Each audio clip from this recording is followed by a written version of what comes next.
What's going on, everybody? Welcome to another episode of Culture 316. I am one of your hosts and producers, Jordan Nahisi.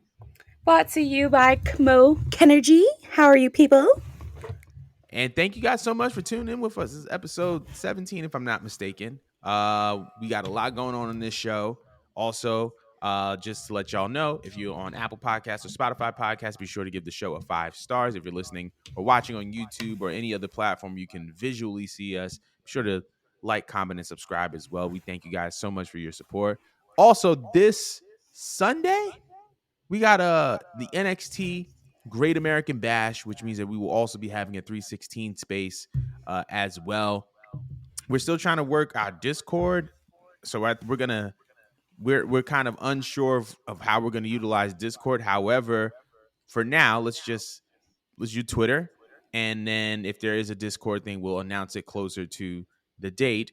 But yeah, join us for the NXT Great American Bash this Sunday, 8 p.m. Eastern Standard Time. So it's like 7:45. We're gonna be on that space. So be sure to join us. It's gonna be a really, really good time, and we're gonna be giving our predictions later in the show. But yeah, let's not waste any more time.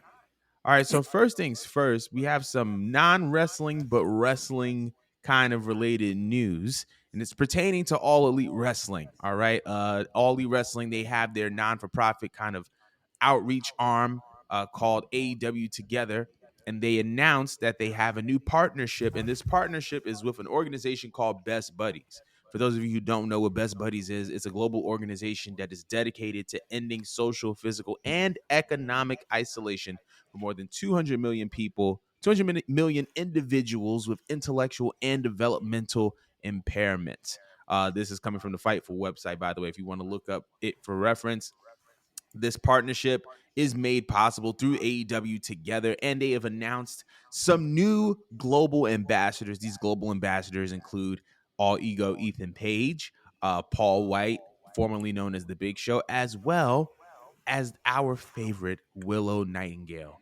Um, these, it was announced, I believe, on the 22nd. But I kind of wanted to know how you felt about this partnership and these talents being known as global ambassadors for the company for this particular partnership, and what do you just think about this overall? I actually love the idea. Um, I love the idea a lot.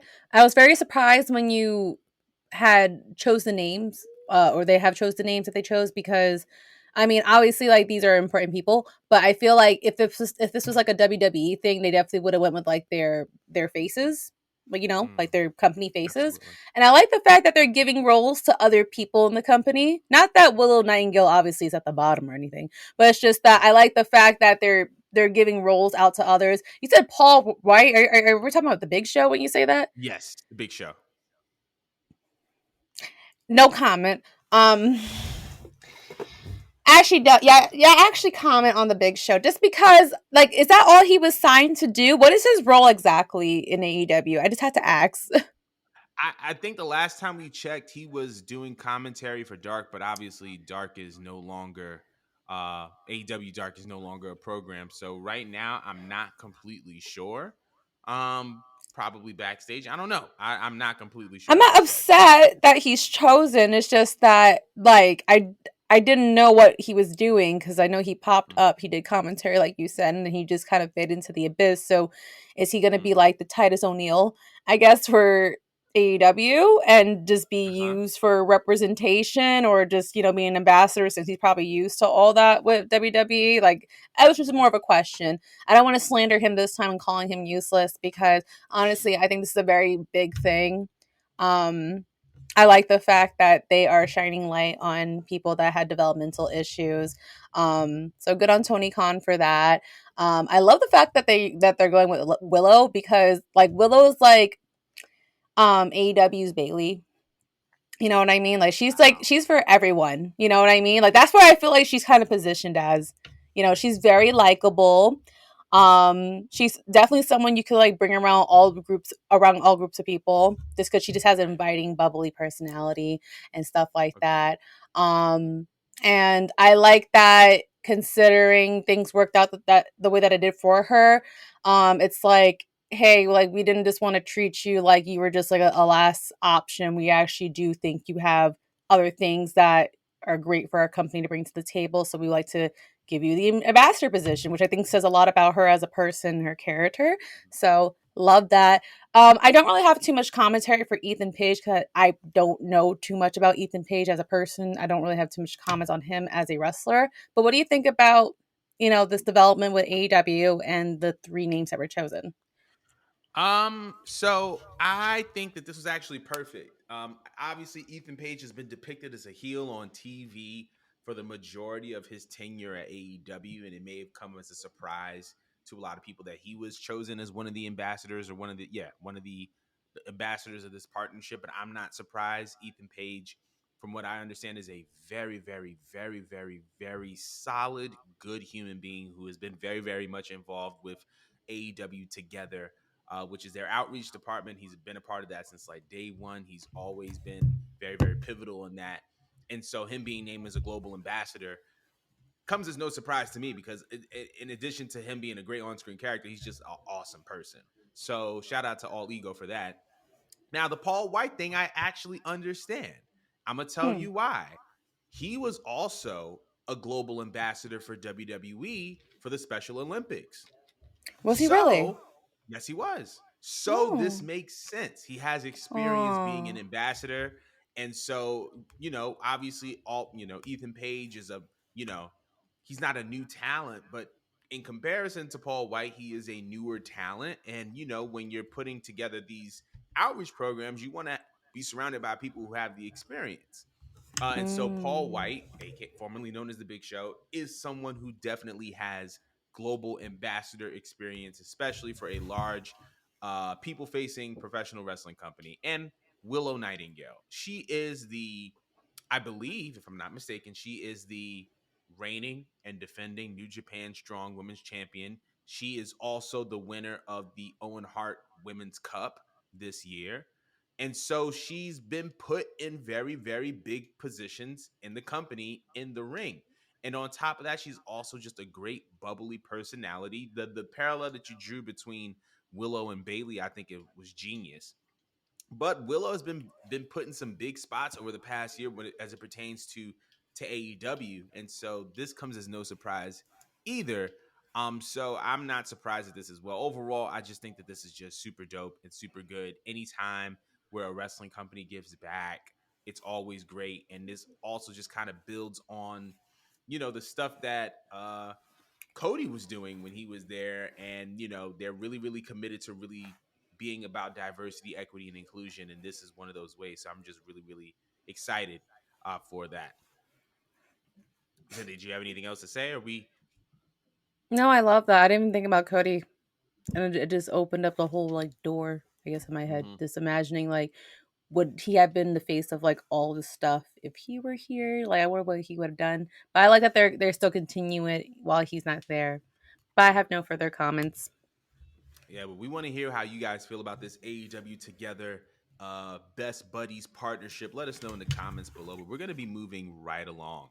So, uh, on the flip side about AEW, it seems as if there has been a general disdain, I would say, as it pertains to the booking of the women in AEW.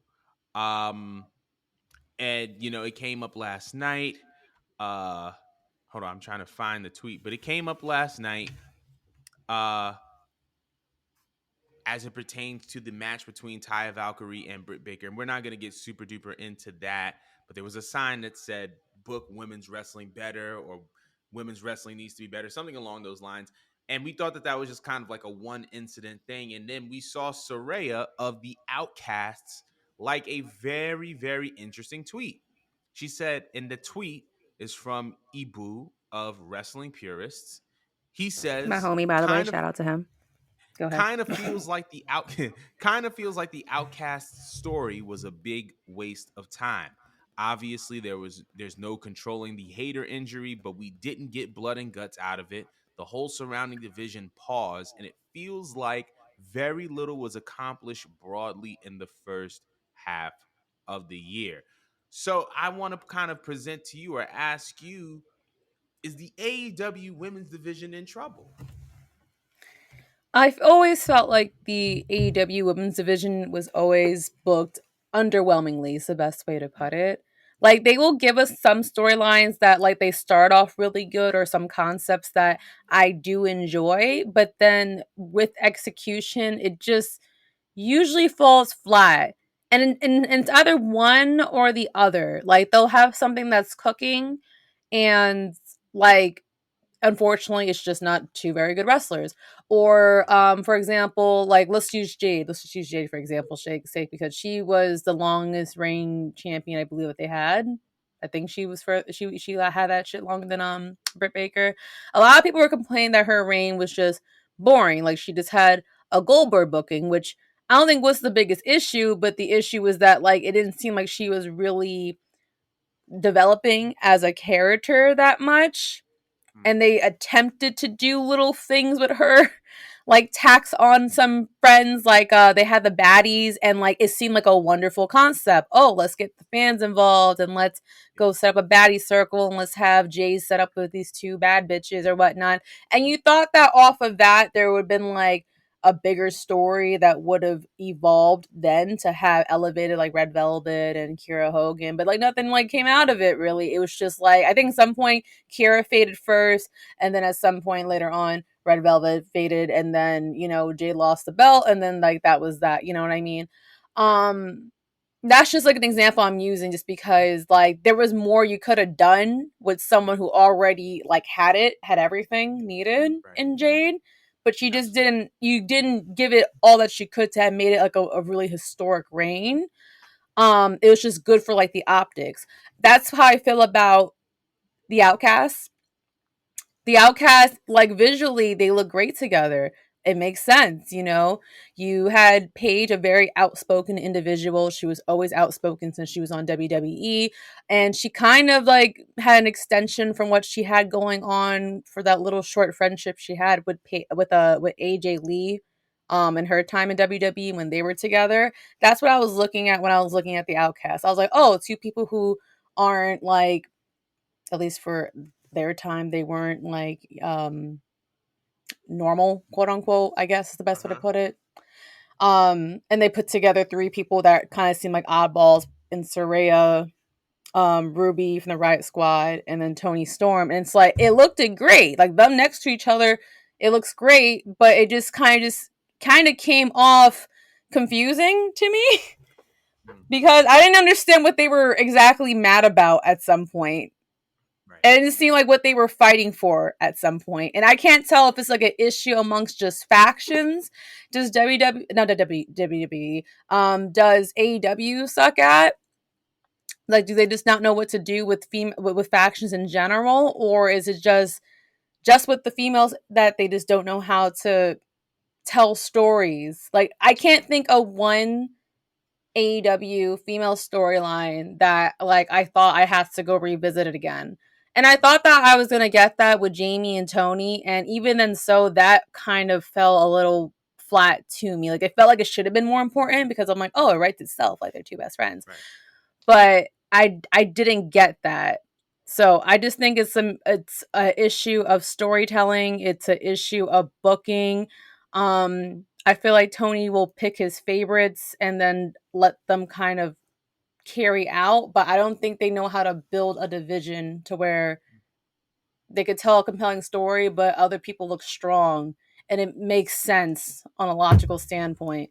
And I don't know who could help him with that. Like, I feel like they need to bring in a talent with experience. And I don't know who we could suggest to help, but I feel like they need a veteran, a female veteran, the same way they have like Jericho coaching people over there or CM Punk coaching people over there in between. I feel like they desperately need a female veteran to come in where that's just her role. Mm. Like she's been around the block. She knows how to create characters, what this person could use to tweak here. And let's, from the last interaction I had with a few wrestlers, they don't really have any guidance back there with the female division. Like Tony Khan's doing the booking, but they're all like leading each other.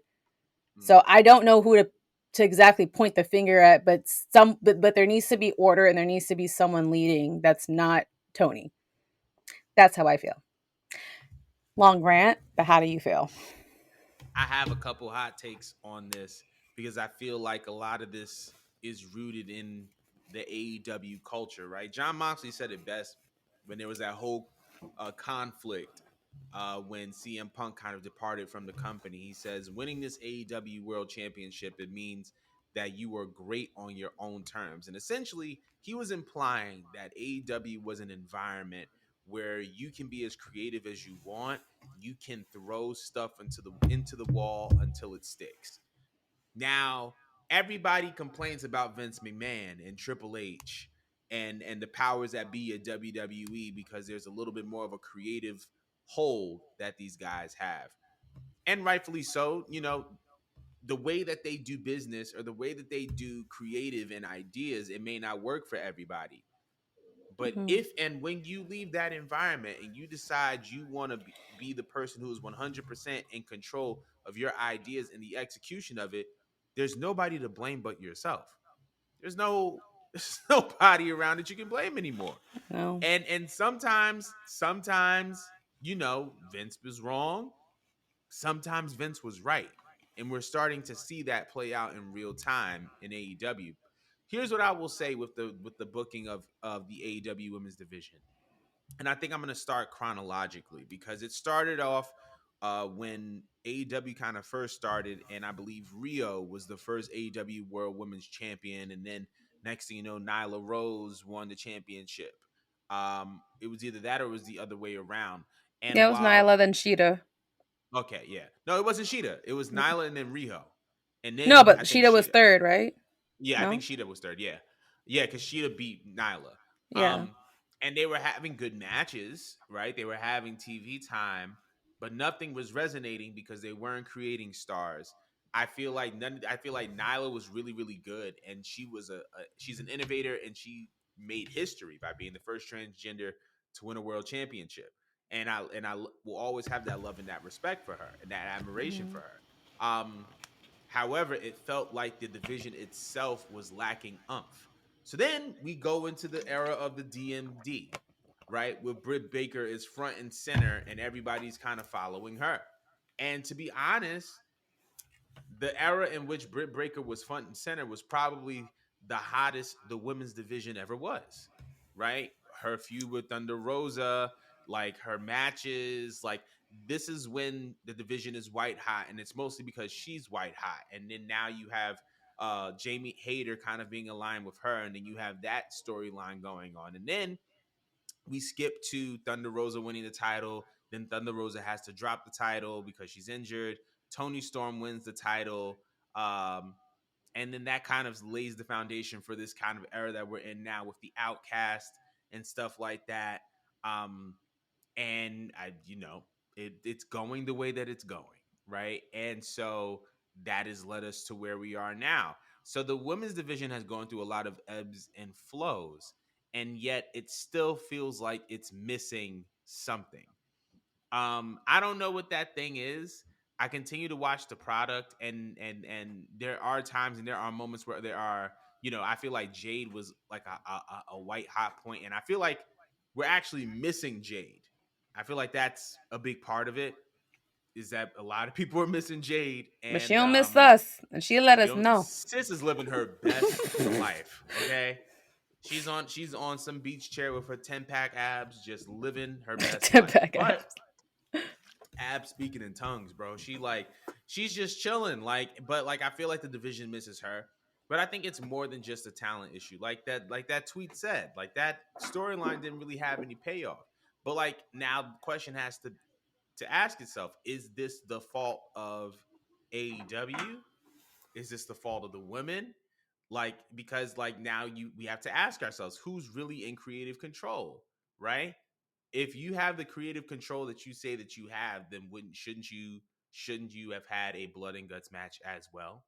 You know what I'm saying? Like So then there's that aspect. However, I do want to bring up a very, very interesting point with Saraya, and then I'm going to move over into the factions thing because I feel like the factions thing is very, very important. I remember when Saraya first got to AEW, and it was the bees, like it was the bee's knees. It was like she could do. I don't even want to say she could do nothing wrong. It was just there was so much hype around her and around the fact that Saraya was back in wrestling, and then fans just kind of flipped on her, which I thought was pretty fickle, if you ask me. But I remember when Paige was doing interviews. Oh yeah, WWE held me back, and WWE did this and that and the third. And then now here we are, and there isn't that much of an approval for you anymore. Like if you told me a year ago that Saraya would be kind of in this point, I wouldn't have believed you because of just how much momentum she had versus where she is now. But now look, but then once again, like if you're gonna talk about a Vince McMahon or a Triple H and how you were held back there, are you gonna do the same for AEW? I just want to know if the energy is gonna be kept, or is it just different now because you're in a different place? So then there's that. Okay, go ahead. Sorry, yeah, go ahead. My bad. You're good. Now with the factions thing, that was another thing because I feel like the only factions that have really gotten over in AEW are the Elite and the Blackpool Combat Club. And what's the biggest glaring similarity between the two is that you have people in both factions who have been in factions. John Moxley, The Shield, like the Elite, Kenny, the Bucks, Hangman, these guys have all been in factions before. And because of that, they know how to build a faction. And I think that that's the reason why these factions have gotten over. But I feel like with the factions in AEW, the biggest problem is just that you don't know who's who. You don't know who plays what role, right? And then if you do, like, you don't know who plays what role, and then there's other factions that are just too many people or there's just too saturated, right? Like for me, right? I'll give you an example. I'm looking at Bullet Club Gold, right? I'm looking at Jay White. I'm looking at Juice Robinson. I'm looking at the Gun Club, right? Jay White is a Triple Crown IWGP champion. Juice Robinson was a US IWGP champion. The Guns have held the tag titles. Why? And granted, I love the Jay White Juice Robinson match versus FTR, but why are they going for the tag titles when there's already a tag team that's designated to win tag team championships? Why isn't Jay White going after CM Punk? Why isn't Juice Robinson going after the TNT championship? You have your mid card guy in Juice, you have your main event guy in Jay, you have your tag team, but we don't have the roles correct. Then we have House of Black. There are World Trios champions, right? But there's so much flexibility in that faction, right? You could have Alistair go for the TNT title or the international title. You can have Buddy and Brody go for the tag titles. You could have Julia go for the women's title, but you just keep them as a trios. And it's just like, okay, that's fine. But it's like you're keeping them as a trios champion, as trios champions, but then you're teasing this Andrade and Alistair feud. So it's like, are now the trios championships on hold now because so then you have that. Then you have the Jericho, what was it? Jericho Appreciation Society. You had Sammy Guevara and Daniel Garcia. It's like, why do you have two people in the protege role? You only need one. Then you have the tag team. I forgot the name of it. Then on top of that, you have Anna Jay and Ty Conti. And it's like, okay, you can put two women together, but it's like you don't have tag titles available. So there's a ceiling on that. And it's just like, why can't you just put one next to the other, make one the valet of the other, and then make one of them go after the TBS championship or the women's championship? But it's like there's so many factions and it gives people screen time, and that's great, but you're not giving anybody a role. And because you're not giving people roles, a lot of these factions don't have the value that they can have. Because you looking over, because we was cats, the tweet came out, I forgot about, I think Brody King was like, when the tweet about Edge and Damian when Judgment Day formed, and they were like, oh, when you try to order House of Black on wish.com. But like you look at Judgment Day now, everybody got a role. everybody got some gold. Dom is the NXT North American champion. Rhea has been holding that World Women's title for a bit now. Finn is about to go into SummerSlam and challenge Seth for the world title. Damian is Mr. Money in the Bank. Everybody has a role. Everybody has a role. And But like you can that's keep going. expected to WWE because like you know the second you see someone like you see two people together, you're like, all right, so the formula with these two people is that they're gonna grow with each other, but they're probably gonna butt heads and they're gonna end up going against one another. Like you know that like something is going to happen, like it serves a purpose. You know what I Right. mean? You saw like the lineup of all four of them for Judgment Day, and we didn't know what the fuck Edge was doing for quite some time. Let's be honest, but it took on a life of its own, and like you just said, like all four of them is doing something, and it does feel like constantly like that is what's happening, or they just do this annoying thing in AEW where like they put a faction together, but then they kind of forget about them when they Uh-huh. don't know what to do. And it makes me think like what's going on in the drawing board? Is there a drawing board? Like does he just let people bring like I feel like what happens is that like there's probably like one day out the week where everyone like writes down an idea on a piece of paper. Tony Khan puts it in a fucking jar, and then like he just takes it out one day, and it says, you know what, this sounded nice. This just Right. sounded nice. Let's add that into the show. And I just feel like Right. it just moves like that. Like they don't plan anything out long term. Like Hunter style is I'm going to create this, I'm gonna put these two together or against one another. And this might just be like a 3, 4, 5 pay-per-view long story. Or like with the bloodline. That shit went on for 3 years. It's still technically kind of going. Right. Like, you know what I mean? Like he'll map it out. Even if there's an injury, like Hunter always has like a good backup plan or a decent enough backup plan. But AEW doesn't prepare itself for that either. So like there's so many like holes in their plan, but I don't even know if there was a plan. So that's why I said I don't know who to blame. Do I blame Tony? Who? Like, I see you Keep going. pointing Keep your going. Keep going. finger. I No. was gonna say you just mentioned who the X Factor was, and the X Factor is Triple H. The X Factor in all this is Triple H. I love Tony Khan. I think he's very, very passionate. He loves the business. I think he's done a lot of great things with AEW, and I'm super grateful for what they're doing for wrestling. But when we're talking about factions, it takes one to know one, and this is a man Yeah. who has been in the top factions in this industry, and has been associated with people who have been in the top factions of this industry. He was in DX. He was in DX as a protege. He was in DX as a leader.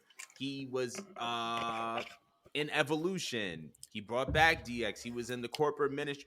This is a guy who has been in great factions as well as some pretty questionable ones. He's been around the block to know what works and what doesn't work. And because of that, this is the reason why an Adam Cole can go to NXT and the Undisputed Era looks like the next big thing. This is the reason why you could have a Bloodline storyline go for 3 years. This is the reason why Judgment Day can completely rebrand and go from the laughing stock of the company to being the hottest thing right next to the Bloodline. This is the reason this is the reason why Toxic Attraction was Toxic Attraction. This is the reason why the New Day was the new, like, come on now. Like, It's you weird because have the more some you keep talking about it, I'm like, damn, WWE really like did a lot, like accomplished a a lot lot. And in until you comparison to say it all, AEW. Mm-hmm. and I'm just talking about factions. Like when you just Yeah, I write know. down all the factions in WWE that have interfaced with Hunter at some point in time, it's like, okay, clearly this man knows what he's doing. But like, I think it takes that. I don't think that AEW's obviously. I don't think AEW is going to get a Triple H, but they need somebody in there who is familiar with successful factions, and they need to be able to build accordingly. As much as I love Chris Jericho was never in a faction. Before AEW, he did not. He was not in a faction. He never led a faction. He was in a tag team. I was He thinking never about was that. in a Yeah, faction. I He was was like, in a what tag was his team. tag team partner? He was the Big Show was a tag team partner. Edge at one point was a tag team And partner. that's why it's not Uh, sticking. Because like he's used to just he. I mean, this is a controversial take, but I feel like Jericho like was top three with like in conversation with The Rock. I feel like Chris Jericho is just used to being a man with a mic. You know what I'm saying? So that's kind of hard to have so many bodies around you and give everyone spotlight when you're just again known to be the man with the mic. You know what I mean? Everyone's waiting to hear what Right. you gotta say. There's a reason why when MJF's on stage, they don't put mad people on stage because they're gonna fade into the background with the crowd if you let Right. MJF start talking. Like he just steals a lot of the show. So to put MJF even in a faction, which is why they only gave him Wardlow, that made sense. It served its purpose. Right. You can't do that with freaking Jericho, man. Like he just absorbs all the attention in the room. Like I said earlier in our group chat, only Sammy came out like being successful. Like he took the Spanish God role, and I never heard a lick of Spanish out of that boy's mouth, but he is that guy. Not even a hola. Not even the Ola, but he pulled a Brazilian. So what? I That's a can't make this fact. shit up. But But even yeah, but even good. with that, right? Even with like Sammy, right? That was like a point from the inner circle, right? It was like you had Mm-hmm. Sammy, you had Proud and Powerful, you had Jake Hager, right? To be honest, that was probably the best constructed faction. You had your enforcer, you had your protege, and you had your tag team. Boom. But then, and they had good stories. But like, why isn't Proud and Powerful tag champs? And why They didn't they Private Party manage to get belts either? Those were the first two tag teams I expected to be in contention. Like they put on like a banger. Like to me, like uh-huh. one of my favorite matches to revisit is definitely when Private Party went against fucking what should we call it? Is it Proud and Proud and Powerful? Powerful, yeah. Oh my god! Like it's like a tongue twister. But like Yeah. I felt like those the same way we came in with the four pillars with Darby Allin, CME, and all of them. Like I felt like they were like the four pillars of tag teams, and it's so weird how they just ignored them completely when they had so much potential. Like Private Party, I know they look nothing like the Hardy Boys, but they gave me like the essence of them in terms of just being cool as shit and like They look someone like that Hardy like Boys. yeah, of course they're Hardy Boy fans, but I'm just saying like they would have served the same purpose that the Hardy Boys served for our like era growing up. Like, Right. oh, these guys are young, they're cool, they make like they get bitches, they're drinking, you know what I mean? They coming out clubbing to Right. their own fucking song and shit. Like they could have served that purpose, but it's criminal, Tony, criminal that you did not give that to Santana and Ortiz. Criminal because they could have put them belts on the map, but they also could have told mad stories considering they were part of Jericho's faction. Like there's so much you Right. could have done with that, but it's such a lost opportunity, and I don't get the logic. I don't. But Damn, I thought this topic we would were be 2 minutes, and we've been popping off for a good like 8. like a good 20. Oh, But 20. like we want to know. So I mean, we were talking about originally AEW's women's division, but I guess this has blossomed into an AEW booking segment. But let us know how you feel about the AEW women's division in the comments below. But we're gonna move on. So, uh, it seems as if WrestleMania 41 may have a host city, according to SE Scoops. Minnesota is being strongly considered as the host city for WrestleMania 41. I wanted to know if that's the move. Should WWE go in that direction? Should Minneapolis, it will probably be Minneapolis, Minnesota. Should Minneapolis, Minnesota be the host site for WrestleMania 41? I took the time to Google things to do in Minneapolis because it's part of the experience when you travel out. Like you put your good money out to go to a Mm-hmm. different state for WrestleMania, that people plan activities for like the whole weekend, depending on whether you're getting the access and the whole bundle package or whatever.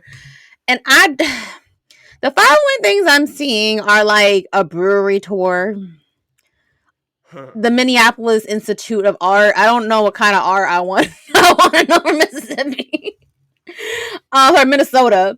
Target Field. There's a sculpture garden. There's another art center. There's a theater. There's a museum. Like, do you get where you think where I'm getting at? Like, this is not Yeah. like lit energy. It's not. And I just feel like it's just odd to me just because Minnesota's not really known to me as like a big wrestling town.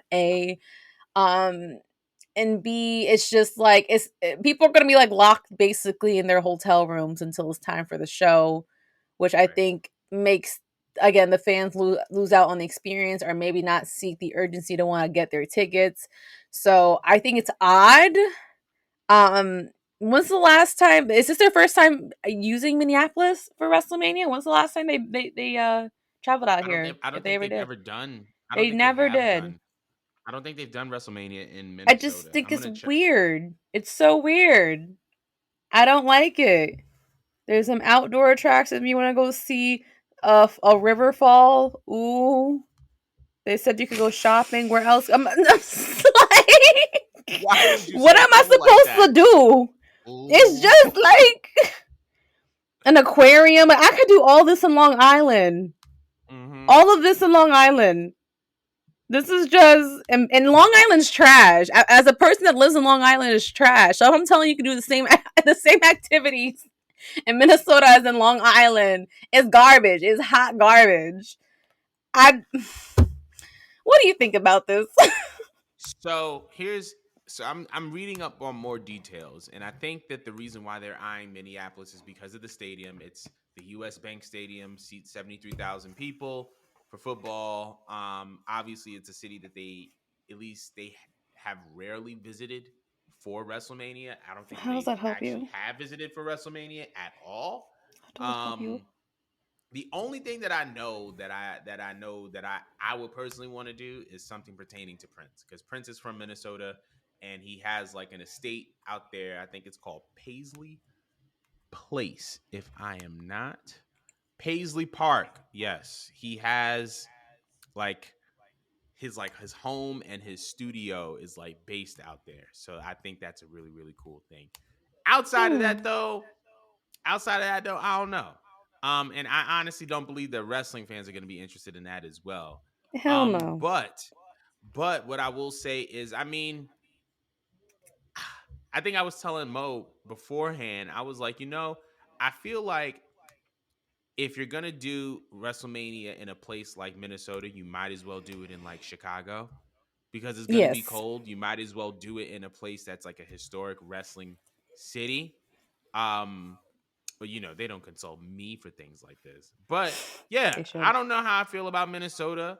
I guess it's one of those things where we're just gonna have to like see, because like I beats me. I don't know what I think it's just a matter of just finding a stadium that's able to house all of whom is coming. So I think that's all that I can say about that. But we want to know how you guys are feeling about WrestleMania potentially going to Minnesota. Let us know in the comments how you feel. But we are going to move on to the Yeah, last yeah. segment of the show, because this Sunday is the NXT Great American Bash live from Texas. We Yep. got a card full of some pretty dope, interesting matches. Um, we're gonna start with the pre-show match. We have Metaphor, which is Noam Dar, Oro Mensa, Jakara Jackson, love Jakara Jackson, and Lash Legend versus Nathan Frazier, Dragon Lee, Valentina Feroz. I don't know if this is actually the name, and Ulissa Leon. Wanted to know, who do you have for this? I don't know who those last two females are. Those are Brazilians. I don't know. I don't remember. Valentina sounds mad familiar. I feel like I saw her on the timeline. Hmm. Well, first and foremost, I'm happy to see that Jakara and Lash Legend are finally getting Popping pay per out, view yeah. screen time. Even if it is on a pre show, shout out to them just because I've been wanting to see more of them. So good for them. If I had to choose who's this gonna go to. Hmm. See, I've been hearing about this how this little faction over here, this whole thing with Elisa and Valentina. I've been feeling like this. I've been hearing a lot of energy for those Mm-hmm. two. So I don't know if they're trying to build the ladder or is for Noam Dar, Oro, Jakara, and Lash Legend. Because they've been working on them for some months now, right? Mm. As a Yeah. group. Yep.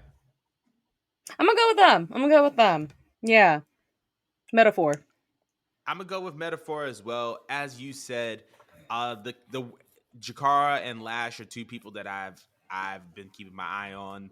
They're super dope. Oro Mensa and Noam Dar is just actually very entertaining. He's been very entertaining since NXT UK. I remember him in the Supernova sessions. His story that he's been having with Nathan Frazier is very entertaining for the NXT Heritage Cup. I predict that Metaphor is going to take the victory, take the W.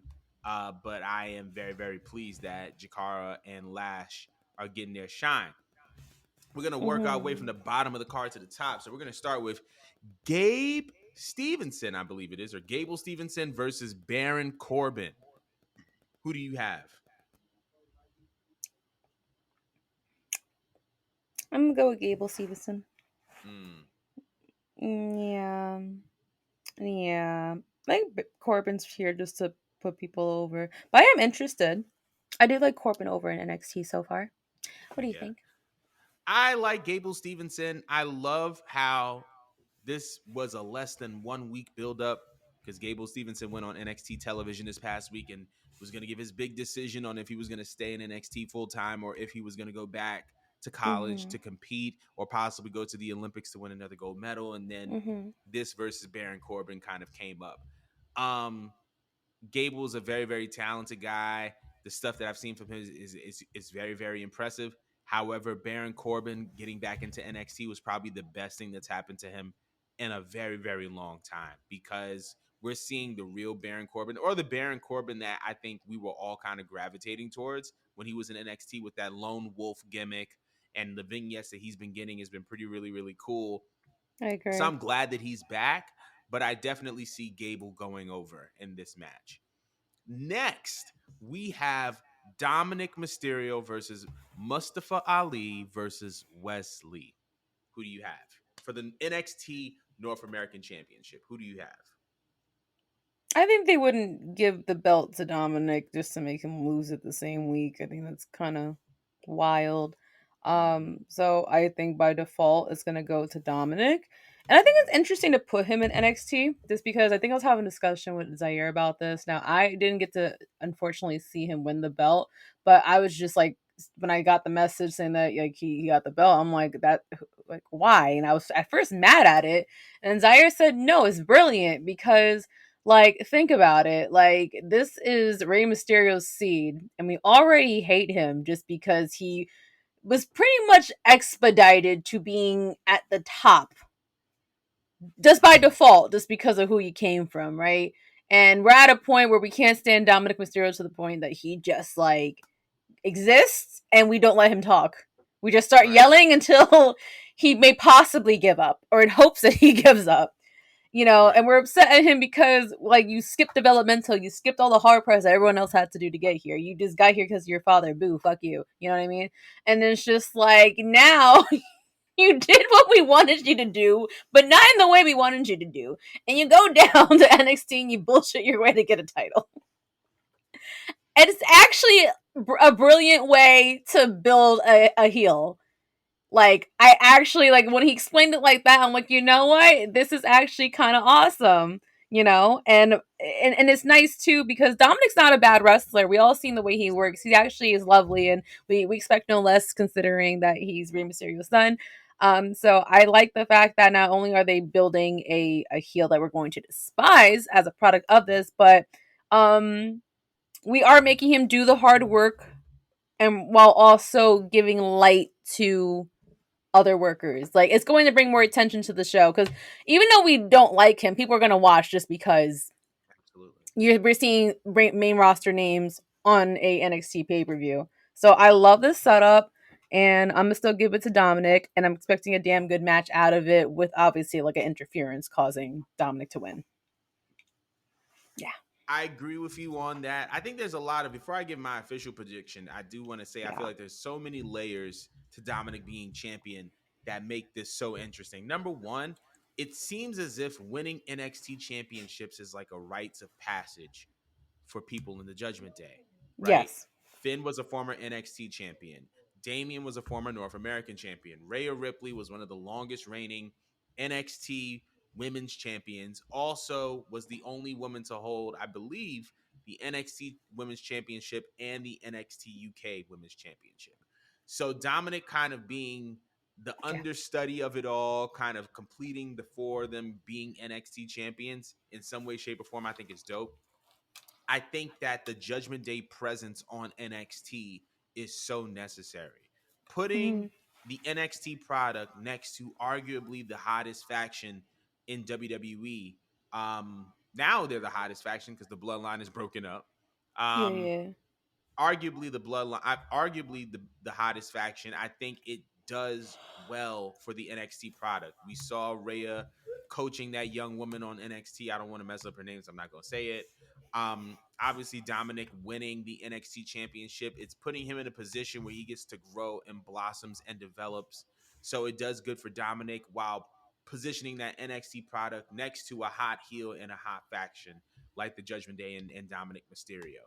Mhm. Also, we do have to point out Wes Lee.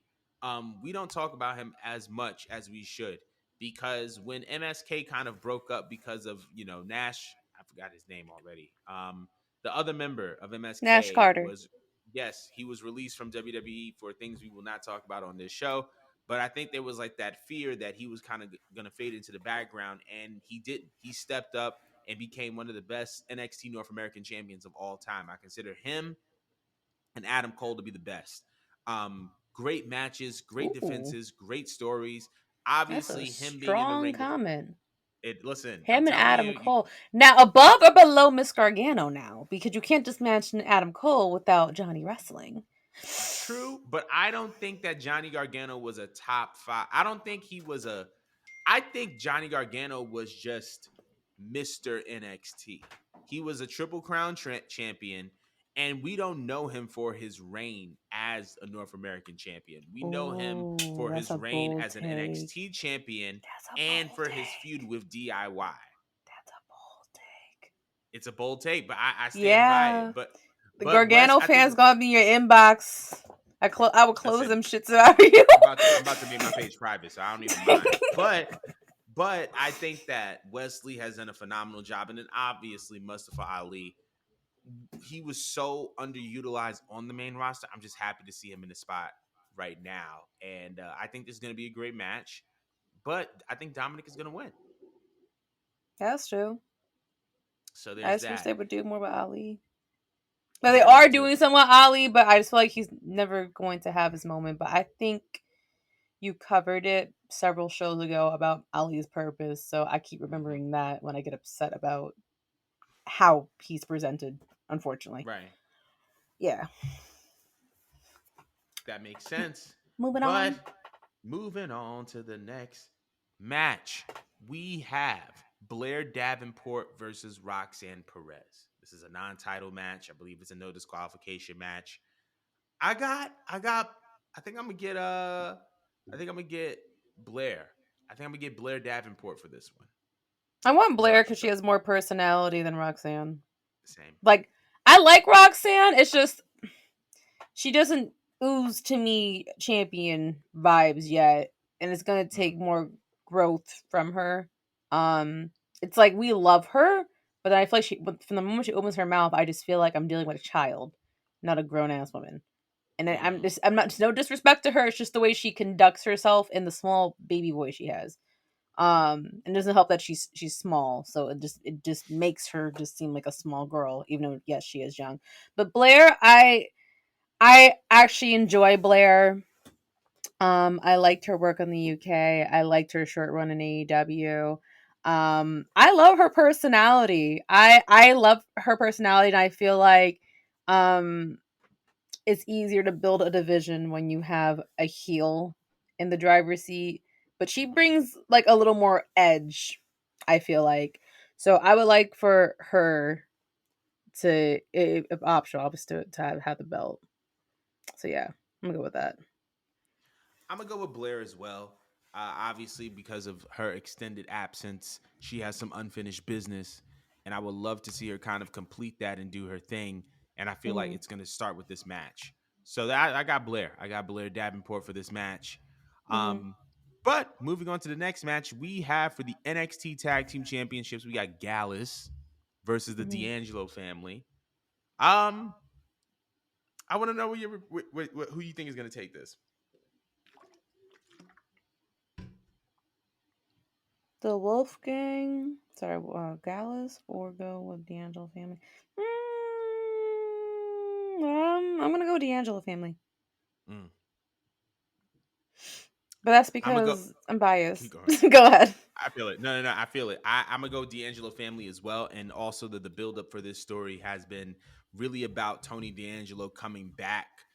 For Mhm. from his quote unquote prison bid. But um, I feel like it would all go to waste if they were to lose. So I think that the D'Angelo family is going to win this match.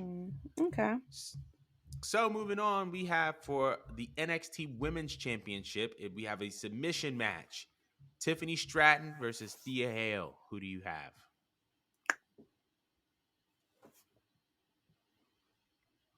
I'm gonna go with Tiffany. Hmm.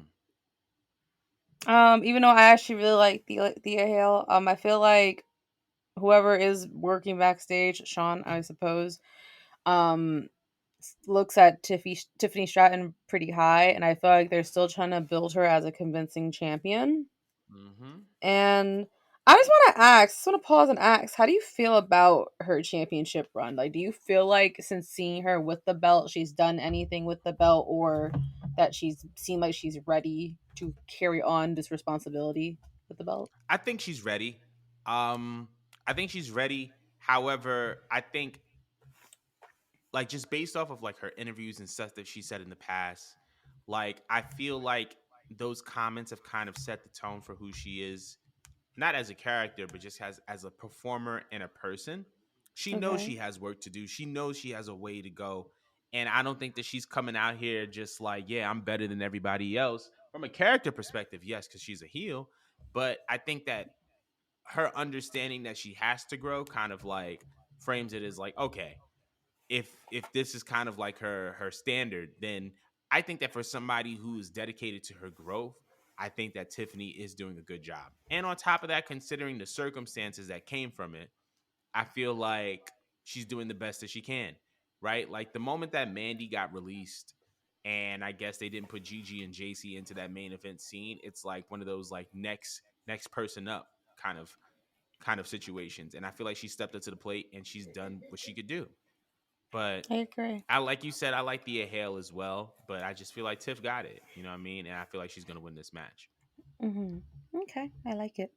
I like it very much. And the next and the final match of the night is Carmelo Hayes versus Ilya Dragunov for the NXT Championship. This is gonna be a banger, but I want to know who you got. This is hard. 'Cause every time I look at like our Carmelo setup, I'd be sitting there thinking like, all right, like he has to lose the belt at some point. Like this man like Mm-hmm. needs to go up to the main roster. Like he needs to Agreed. just go right now. But then I think about like the placements of things, and I'm like, all right, we're getting closer to SummerSlam. SummerSlam's gonna happen, and then what after would you put Carmelo in to like send him off to the main roster for? So I Mm-hmm. think he might hold on to it longer, and I feel like he may stay in NXT up and through, and we'll see him maybe at the Royal Rumble. That's a really good prediction. I could actually see that happening as well. And I agree. I think that Carmelo Hayes is going to win the NXT champion, like retain the NXT championship. I don't think Yeah. that Carmelo is going to drop that title until there is someone else in the company being NXT who can win the NXT championship. So Someone new or someone that's already like being built. anybody, Like it's just anybody. I feel like it just needs to be someone. The only way that Carmelo is going to drop that title is if it's to someone who, by the time he's ready to drop it, is ready to be the NXT champion. Right now, I don't see anybody. no, I feel like it's like I didn't mind the hot potato between him and Braun because it's just like those were like your top guys of that The top company guys, that yeah. made that belt look fucking amazing. Like unless like maybe you bump Wesley up or something. I don't know. And that's the only other way. Wes Wesley having a nice little underdog story would be cool. He could turn himself into a triple crown champion. I think I would be down for that. That'd be a nice story. So, Yeah. but that I fuck with that it. concludes the match predictions. But let us know in the comments below how do you feel about these matches for NXT the Great American Bash. And once again, we're gonna be on our Twitter space during that time. So yeah, be sure to join us. But anyway, that concludes our show for the day. Thank y'all so much for joining, and we'll see you guys next week.